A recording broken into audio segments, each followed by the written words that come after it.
What? You get this only nowhere else but the Kevin and Zach. Kevin, I'm not gonna lie.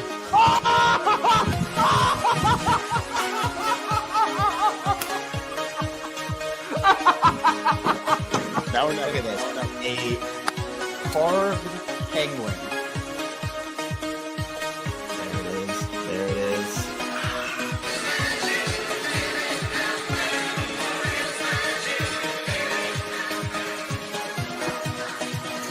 Oh no. Are the O's fine? Are the Orioles fine, Kevin? It's so embarrassing. I'm so embarrassed. Okay. The Orioles stole it. That game was stolen. It was stolen from them, then they stole it right back. What? Oh my God.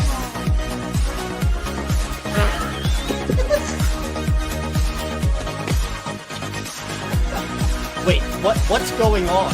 What is happening? What is going on? Was it a diving play?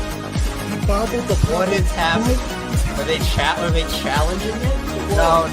Other wall. No. Kevin, I don't know what you saw, how much you saw. I've been chugging champagne. Sure, I spilled a lot, but what a game, man. He will be the legendary Birdfish! How about that?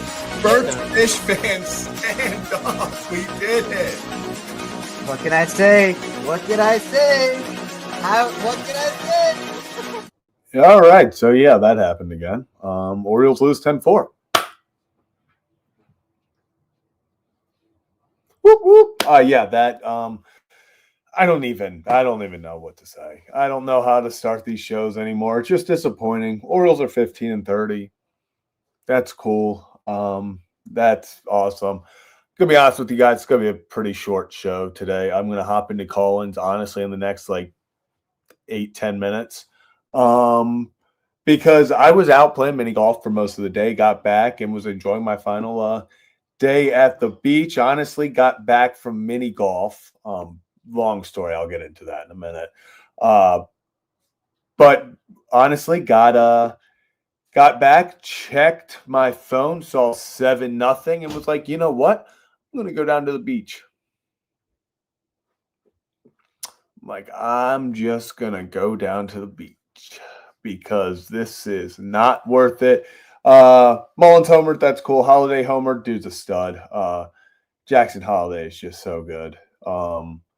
Henderson homered. It's nice to see Gunnar and Jackson doing their thing. It feels like they're two of the only people that are really consistent over the past weeks. Because, we want to talk about bright spots. Zach Eflin, good for him for going into the sixth, even though he got 8 runs. Sucks that he gave up 8 runs. 8 runs. That sucks.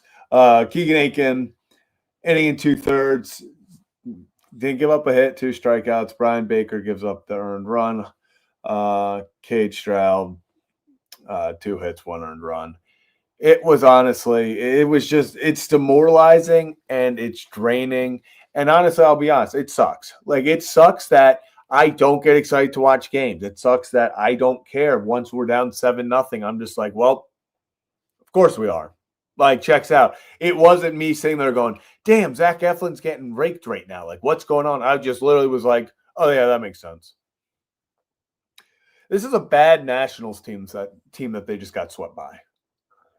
It's a bad Nationals team. This is not a game where or a series where you go, damn, you know what, we suck, but the other team, you face good teams, that's going to happen, especially playing like this. This national team is not playing well. Let's go. They just lost 3 of 4 to the Braves. Prior to that, they had been swept by the Cardinals. Prior to that, they had lost 2 of 3 to the Guardians. And they swept us. They swept us. Just all around, just a bad day. Eflin, Obviously, if you take out his line, you take out the 8 runs, the Orioles win, but that's not how life works, and the Orioles find themselves at 15-30 once. 15-30. If they win 15 games in a row, they go on the unprecedented 15-game win streak, they get back to 500. I mean, this is bad. This is bad. This just gets uglier and uglier every single day. I like that at least there's some, I know it's hard to even take out positives from this. They're showing some sort of fight. We had 3 guys hit homers today. That's fun. But like we're back in the mindset of we're looking for moral victories. I'm looking for, I'm hyped that Jackson Holiday's showing out. I'm excited that, we got Gunnar Henderson hitting homers. Seti's showing value, but at this point, are we showing Seti off for a trade? What do you start doing? It doesn't feel like there's any positives right now for the Orioles. Like we have to go moral victories. We are back in the realm of moral victories for the Baltimore Orioles after back-to-back years of going to the playoffs.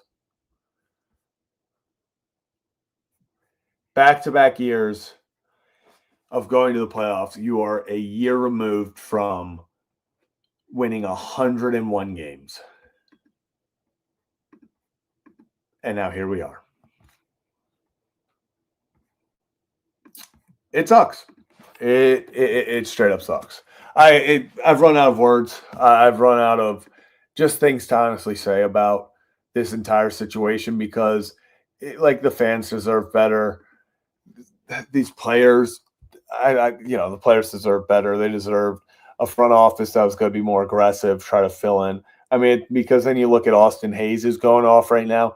Austin Hayes has always been an incredible first half guy. It's about staying healthy, but he's a guy who always got the job done, it felt like. It feels like other guys are going elsewhere and continuing to produce, and guys here are ending up, Kyle Gibson, 36 years old, they DFA him. You get,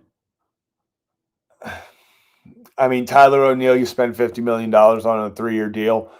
Second, he has as many IL stints as he has home runs. And what were both those home runs in the first series?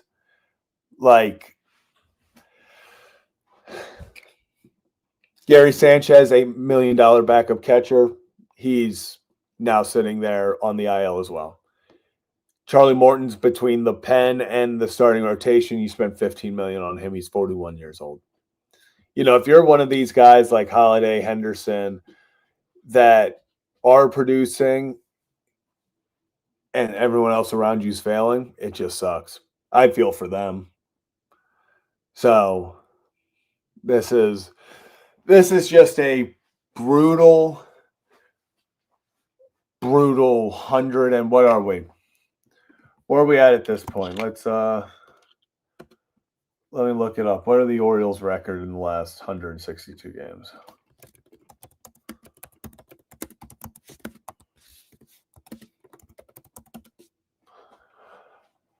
Orioles are 77-85 in their last 162. Let's play a fun game. What's the last 140? 61-79. Awesome. This team has not consistently won in over a year. I don't know what happened because from the second half of 22 to the first half of 24, this team was one of the best teams in the American League. This was World Series aspirations. But now we sit here. Now we sit here and we're 15-30. We've already fired our manager on May 17th.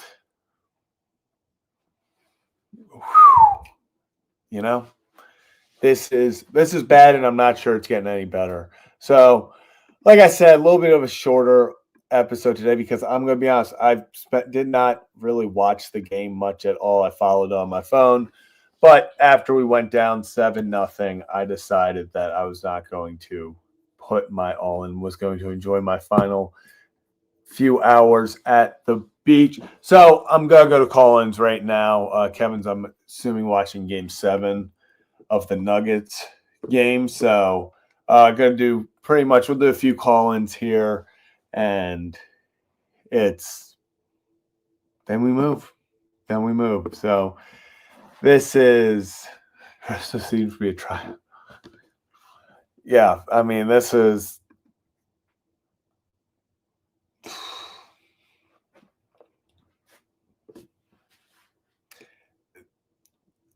disappointing isn't the word, Disappointing isn't the right word.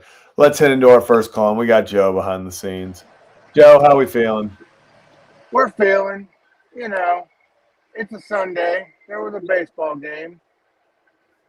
The Orioles tried to win at the end. They weren't Yeah. successful. We saw a major league debut. So, Yeah. Hey, there's some positives, always positives. Hopefully Tony gets a win soon. Yeah.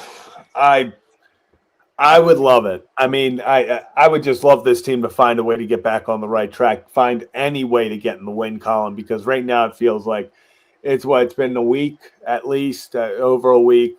It's just been so hard to, watch, and it feels like every game they're finding a new way to lose. So I'd like for them to get back in the win column for the first time for Tony. Yeah, and let's remember the 83 team lost 7 in a row twice. So there's still hope. I mean, it's getting closer and closer to selling off guys, but I think if in June they go on a 10-game win streak, this team's a totally different team.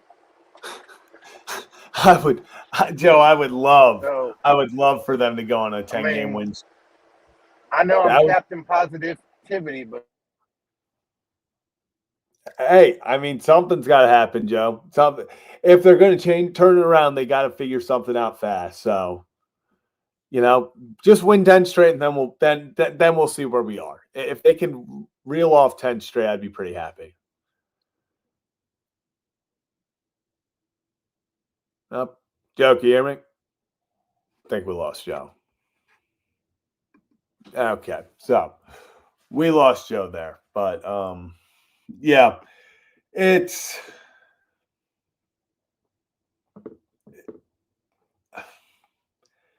I mean, literally, the only positive is Jackson Holiday. What's Jackson Holiday's past?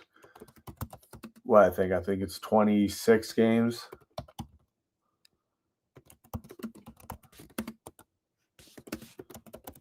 Yeah, so Jackson Holiday in his last 26 games is batting .310, 27 hits, 4 home runs, 9 RBIs, 10 runs scored in 26 games. So, legitimately, that is the only positive we can take away from this stretch.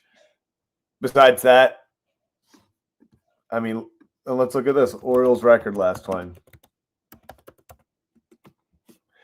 So while Jackson Holiday's been doing that and taking the step that we all hoped he would be taking, the Orioles are 7-19. So that's awesome. That is fantastic. Awesome. We got Danny behind the scenes. What's Danny, up, man? what's up, my man? Dude, so this is my first time calling in, man, and I'm a big fan, so hope you're doing well. Appreciate you. Appreciate you, Dan. What's on your mind? Dude, so I did not watch the game. I started watching it, and then we were down, so I was like, I'm done. Yep. And so I live in Tennessee near Atlanta, so I was watching the Braves, and I was like, man, just look how the Braves started this year. They lost their first 7 games. Yep. And now that they are now above 500, and that team has life. Yep. And this team, the Orioles, they have no life. None. And it's kind of sad just looking at how they were last year and now where they are now. It's just sad. Yeah, I mean, it's so sad. And you talk about Atlanta, it's an example of a team that got hit down early and they found a way to fight back. You know, Oh, yeah.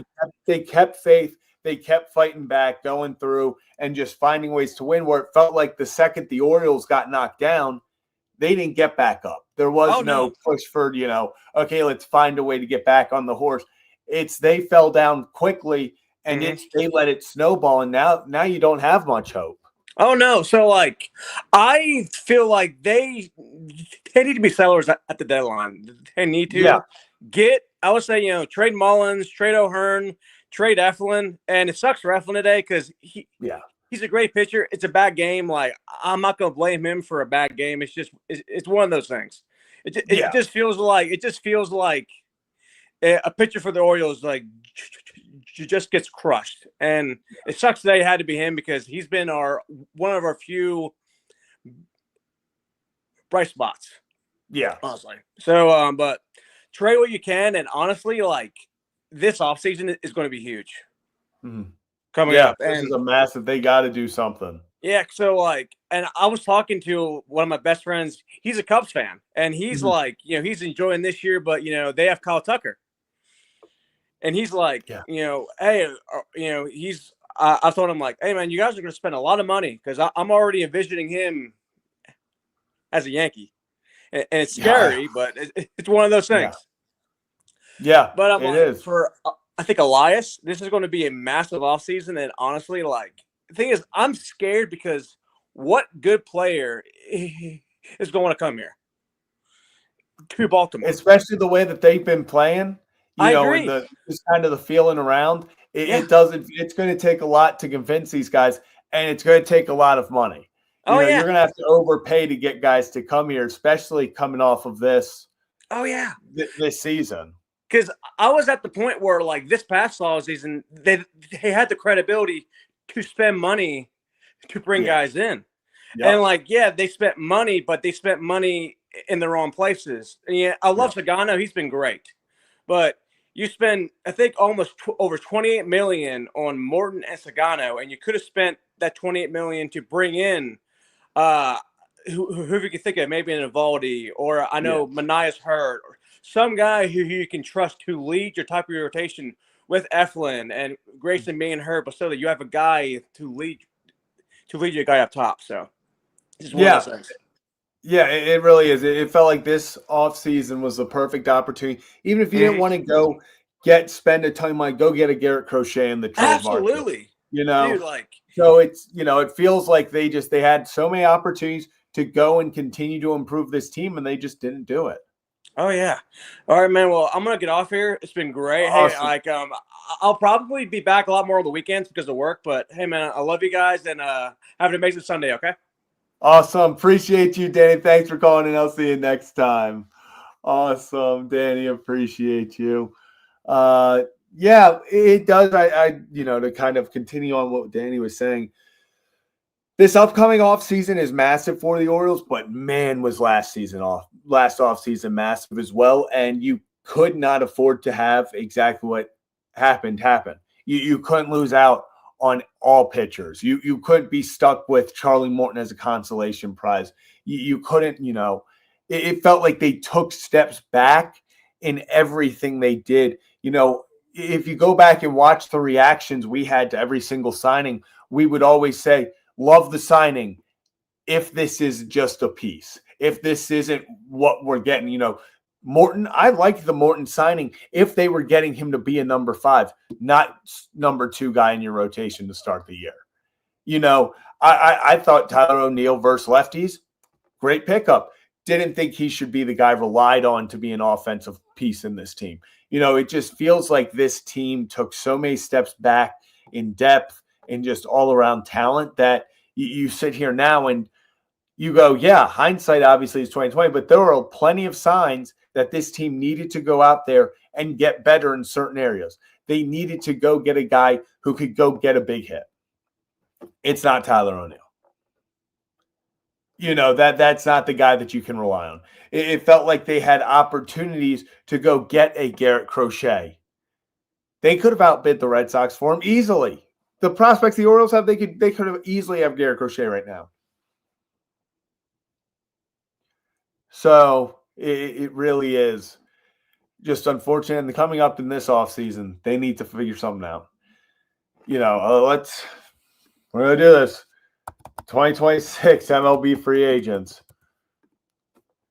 Let's look at the class. That sucks that we're doing this. So let's just go right to starting pitcher. We got Dylan Cease, Zach Gallen, Framber Valdez, Chris Sale as a club option, Seth Lugo as a player option, Michael King has a mutual option, Jack Flaherty has an opt-out, Justin Verlander, Jordan Montgomery, Shane Bieber has an option, player option, Imanaga has a club player option. I mean, really, I can't. It's top heavy. I mean, you got to land a Cease, Gallen, Valdez. I mean, Chris Sale is how old? Like 37, 36, so he'll be 37 next year. I mean, I love Chris Sale. I don't know if I love Chris Sale that much.